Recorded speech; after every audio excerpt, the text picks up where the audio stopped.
The Twitter files. How FBI prime execs for Russian disinformation. Disinformation ahead of Hunter Biden bombshell. More Twitter file drops. More information, more proof that the government worked with these big tech industries to censor our free speech. But before we get started, go ahead and hit that like button, share this out so we can get this information out there. Subscribe if you're not already a subscriber, and hit that alarm bell so you know when I'm putting out new stuff. Also, check out my link tree in the description. It has a link to my Patreon where I talk about things I can't talk about here. And there's also a link to my Instagram and my merch store where I have I Will Not Comply t-shirts. So check that out as well. All right, let's talk about this news. In the latest episode of the Twitter Files, journalist Michael Schellenberger reveals, quote, how the FBI and intelligence community discredited factual information about Hunter Biden's foreign business dealings both after and before the New York Post revealed the contents of his laptop on October 14th, 2020. So Sullinsberger tweeted out, in Twitter File 6, we saw the FBI relentlessly seek to exercise influence over Twitter, including over its content, its users, and its data. In Twitter Files number 7, we present evidence pointing to an organized effort by representatives of the intelligence community aimed at senior executives at news and social media companies to discredit leaked information about Hunter Biden before and after it was published. So the story begins in December 2019 when a Delaware computer store owner named John Paul Mac, they call him JP, Mac Isaac, sorry, still got a little bit of my allergies from yesterday. I'm messing with me, but contacts the FBI about a laptop that Hunter Biden had left with him, and I've covered that before on my old channel. So if you click on Odyssey, you can the Odyssey link in the link tree, it'll take you to my old videos that got deleted from YouTube. But on December 9th, 2019, the FBI issues a subpoena for and takes Hunter Biden's laptop. By August 2020, Mac Isaac still had not heard back from the FBI. Of course not. You think the FBI would contact him, even though he had discovered evidence of criminal activity. And so he emails Rudy Giuliani, and that's when they started. That's why they attacked Giuliani so bad, who was under FBI surveillance at the time. In early October, Giuliani gives it to the New York Post. Shortly, he gave it to some other conservative outlets as well, and they didn't do anything about it. Come to find out, this is something we found out this year, that some of the conservative outlets he gave it to didn't sat on it as well. But shortly before 7 p.m. Eastern Time on October 13th, Hunter Biden's lawyer George Mezires emails JP Mac Isaac. Hunter and Mezires had just learned from the New York Post that its story about the laptop would be published the next day. FBI Special Agent Elvis Chan sends 10 documents to Twitter's then head of site integrity, Yoel Roth, through Teleporter, a one-way communications channel from the FBI to Twitter. The next day, October 14th, 2020, the New York Post runs its explosive story revealing the business dealings of President Joe Biden's son, Hunter. Every single fact in it was accurate. And until this day, they still try to downplay this stuff. At first, they didn't talk about it at all, said it was Russian disinformation, misinformation. And even to this day, they try to make it like, pretend like it's a nothing burger, when it shows clear corruption with and money and a money scheme where him and his father both share the same bank account, and countries like Russia and China give money to Hunter Biden by way, and in turn that money ends up going to Joe Biden. And yet within hours, Twitter and other social media companies censored the New York Post article, preventing it from spreading and, more importantly, undermining its credibility in the minds of many Americans. Why is that? What exactly happened? So on December 2nd, Matt Taibbi described the debate inside Twitter over its decision to censor a wholly accurate article. Since then, we have discovered new info that points to an organized effort by the Intel community to influence Twitter and other platforms. Now, mind you, they're not supposed to be working within the United States. They're not supposed to be doing this stuff to law-abiding citizens. They're not supposed to be curtailing our free speech. Just horrible, horrible stuff that we're finding out that's happening. So Schellenberger said, first, it's important to understand that Hunter Biden earned tens of millions of dollars in contracts with foreign businesses, including ones linked to China's government, for which Hunter offered no real work. Here's an overview by investigative journalist Peter Schweizer. So he gives an overview of that. And yet, during all of 2020, the FBI and other law enforcement agencies repeatedly primed Yoel Roth to dismiss reports of Hunter Biden's laptop as a Russian hack and leak operation. This is from a sworn declaration by Roth given in December 2020. They did the same to Facebook, according to CEO Mark Zuckerberg. Quote, the FBI basically came to us and was like, hey, you should be on high alert. We thought that there was a lot of Russian propaganda in 2016 election. There's about to be some kind of dump similar to that. So they were priming them for it. They were prepping them for it. Were the FBI warnings of a Russian hack and leak operation related to Hunter Biden based on any new intel? No, there wasn't. Quote, through our investigations, we did not see any similar competing intrusions to what had happened in 2016, admitted FBI agent Alvin Chan in November. Indeed, Twitter executives repeatedly reported very little Russian activity. Example, on September 24, 2020, Twitter told FBI it had removed 345 largely inactive accounts linked to previous coordinated Russian hacking attempts. They, quote, had little reach and low follower count. So it was a nothing burger there. In fact, Twitter debunked false claims by journalists of foreign influence on its platform. Quote, we haven't seen any evidence to support that claim by NBC News of foreign controlled bots. Our review thus far shows a small-scale domestic troll effort. Again, they had a low follower count. And after FBI asked about a Washington Post story on alleged foreign influence in a pro-Trump tweet, Twitter's Roth says, quote, the article makes a lot of insinuations, but we saw no evidence that was the case here. And in fact, a lot of strong evidence pointing in the other direction. So it's not the first time that Twitter's Roth has pushed back against the FBI. So I will give him some credit there. He pushed back a little bit, even though he's a disgusting individual. But in January 2020, Roth resisted FBI efforts to get Twitter to share data outside of the normal search warrant process.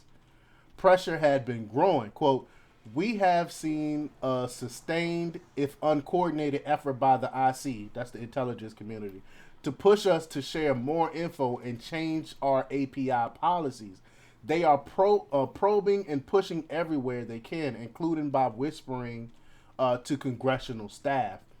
So the FBI was pressuring them. So remember when the FBI put out a statement last week saying we work with a lot of big tech companies and all this other stuff, and it's ultimately up to them if they censor stuff and blah, blah, blah. Well, we got evidence here that they were actually pushing them to censor this stuff. So time and time again, FBI asked Twitter for evidence of foreign influence, and Twitter responds that they aren't finding anything worth reporting. Quote, we haven't yet identified activity that we typically refer to or even flag as interesting in the foreign influence context. So they was reaching. Despite Twitter's pushback, the FBI repeatedly requests information from Twitter that Twitter has already made clear it will not share outside of normal legal channels. Then in July 2020, the FBI's Elvis Chan, the same guy, his name is all over this, arranges for temporary top secret security clearances for Twitter executives so that the FBI can share information about threats to the upcoming elections. On August 11th, 2020, the FBI's Chan shares information with Twitter Roth relating to the Russian hacking organization APT28 through the FBI's secure one-way communications channel Teleporter. Recently, Yo Roth told Kara Swisher that he had been primed to think about the Russian hacking group AP28 before news of the Hunter Biden laptop came out. So they were setting them up. They were gaslighting them. So when it did, Roth said, quote, "It set off every single one of my finely tuned APT28 hack and leap campaign alarm bells." So they set this whole thing up. They primed them and was like, "Hey, there's this hacker group. They hacking things and blah blah blah." Basically gaslight them. So when they hear of the Hunter Biden laptop, they automatically think hack. In August 2020, FBI Chan asked Twitter, "Does anyone there have top secret clearance?" When someone mentioned Jim Baker, Chan responds, "I don't know how I forgot him." An odd claim given Chan's job is to monitor Twitter, not to mention that they work together at the FBI. Who is Jim Baker? He's former general counsel of the FBI from 2014 to 18 and one of the most powerful men in the U.S. intel community. His name is another person whose name been everywhere, especially with the fake Russian collusion stuff. His name is all over that. He actually signed the papers for all of that, for that investigation and stuff. Baker has moved in and out of government for 30 years, serving stints at CNN, Bridgewater, a $140 billion asset management firm, and Brookings.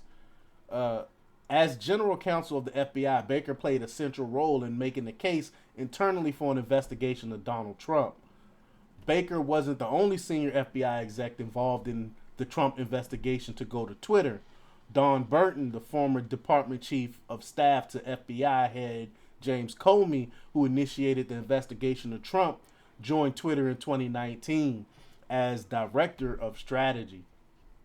As of 2020, there were so many former FBI employees, Boo Illumini, working at Twitter that they had created their own private Slack channel and a crib sheet to onboard new FBI arrivals. I mean, this is crazy that this is happening. Talk about revolving door. So efforts continue to influence Twitter's Yo Roth. In September 2020, Roth participated in an Aspen Institute tabletop exercise on a potential, quote, hack and dump operation related to Hunter Biden. The goal was to shape how the media covered it and how social media carried it. The organizer was Vivian Schiller, the former CEO of NPR. Again, more revolving doors. Former head of news at Twitter, former general manager of New York Times, former chief digital officer of NBC News. Attendees included Meta, Facebook head of security policy, and the top national security reporters for New York Times, Washington Post, and others. By mid-September 2020, Chan and Roth had set up an encrypted messaging network so employees from FBI and Twitter could communicate. I mean, this stuff should be illegal. They also agreed to create a, quote, virtual war room for, quote, all the internet industry plus FBI and OD&I, Office of the Director of National Intelligence. Then, on September 15, 2020, the FBI Laura Dimlow, who heads up the Foreign Influence Task Force, and Elvis Chan request to give a classified briefing for Jim Baker without any other Twitter staff such as Yo Roth present.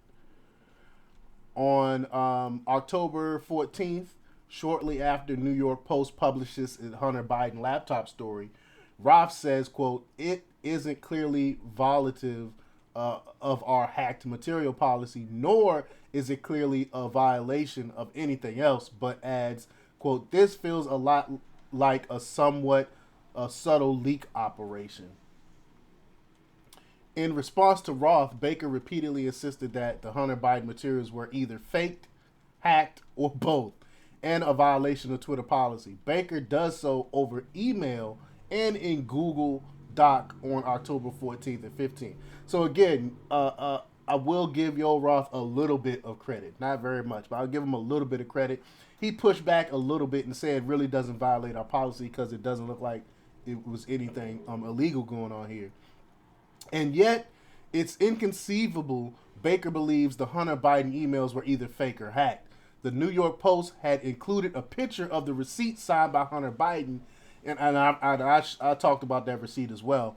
And an FBI subpoena showed that the agency had taken possession of the laptop in December 2019. They're not going to take possession of this from this guy if this stuff is all made up.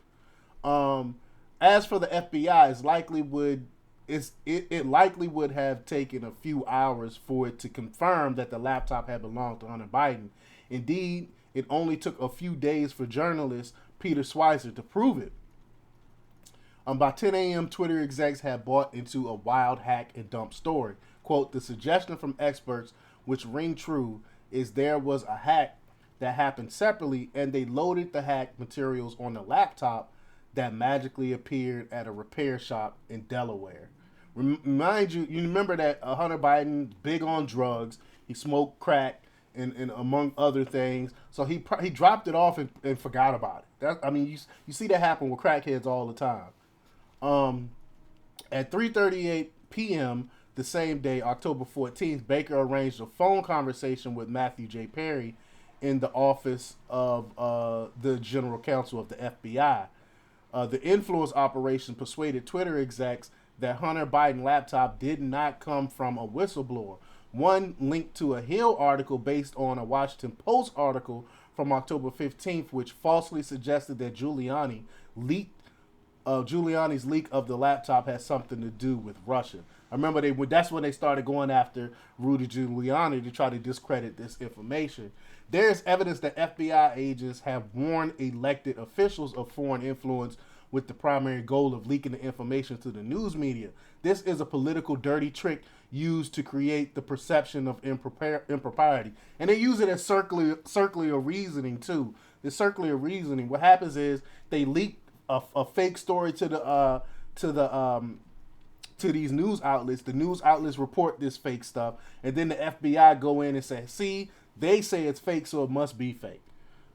In 2020, the FBI gave a briefing to Senator Grassley and Johnson claiming evidence of, quote, Russian interference into their investigation of Hunter Biden. The briefing angered the senators who say it was done to discredit their investigation. The unnecessary FBI briefing provided the Democrats and liberal media the vehicle to spread their false narrative that our work advanced Russian disinformation. Notably, then FBI General Counsel Jim Baker was investigated twice in 2017 and 2019 for leaking information to the news media. I mean, this is a despicable guy. Mind you, he worked for the government. He's one of the most corrupt people in government. And he's in charge of investigating corruption. Quote, you're saying he's under criminal investigation. That's why you're not letting him answer, Meadows asked. Quote, yes. In the end, the FBI's influence campaign aimed at executives at news media, Twitter, and other social media companies' work. They censored and discredited the Hunter Biden laptop. Mind you, this is the same FBI that said they're not political, when everything shows and points to them being political. One-sided. They're for the left. They're for the Democrats. They've been caping for the Democrats the entire time, and they continue to do it today. By December 2020, Baker and his colleagues even sent a note of thanks to the FBI for its work.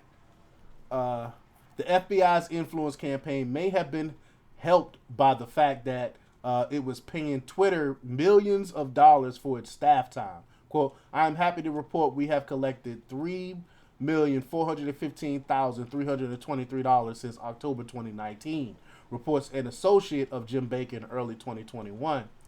And the pressure from the FBI on social media platforms continues.